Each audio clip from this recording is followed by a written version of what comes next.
Hola a todos! My name is Jennifer Rafferty and I teach an online asynchronous Spanish course.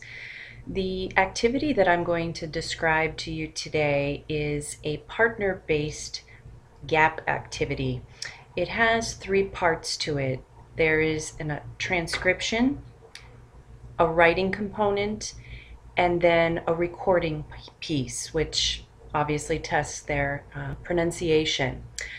The students are provided with a recording that I do here on VoiceThread. You can see the interface. And they do this activity at the end of the unit when they've already learned the vocabulary and the grammar that we covered. So at the beginning of the semester, I record all of these conversations, but I only record half of the conversation. And then it's the student's job as a team to listen to the recording and transcribe what they hear. Once they've transcribed it, they make sure they understand it, and it's their job to come up with a logical conversation. So they write the other piece. I'm the one character, and then they take on the role of the other person. After they have written this dialogue and made a logical conversation, they then record their voices reading the lines on VoiceThread. Let's take a listen to an example of how this looks. I really like VoiceThread for this type of activity because originally, knowing that I was going to have an asynchronous course, I wanted to find a tool that would allow the students to record their lines at convenient times if they weren't going to be able to meet in person, which was what I assumed. The interesting piece is that as a result of having this activity in my course, students have found other ways to complete the activity. Sometimes they meet in person if they actually live on campus and see each other.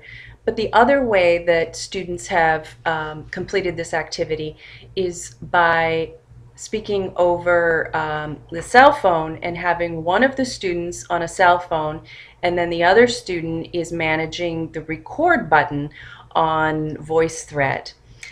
So after the students have recorded their lines, and if they do it synchronously together while one is in a different location, then they've completed the activity.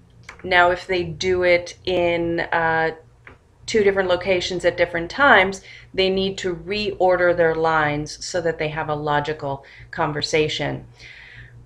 After they've finished the recording and submitted that piece, then they submit the written portion to me through the learning management system. Now, when I correct these assignments, I have the assignment, the written assignment in front of me, and then the screen is open like this, the VoiceThread is open, and I sit and I listen as I read their transcription and their dialogue that they've written. So first, let's take a listen to just a little bit of an example, and these students actually have given me permission to play this piece.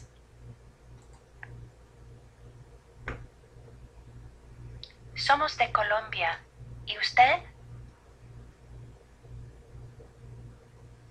Ah, tengo parientes de Colombia, pero soy de España. Doctora, mi hija Francis tiene un problema con los oídos. Siempre le duelen. ¿Usted es especialista? Lo siento.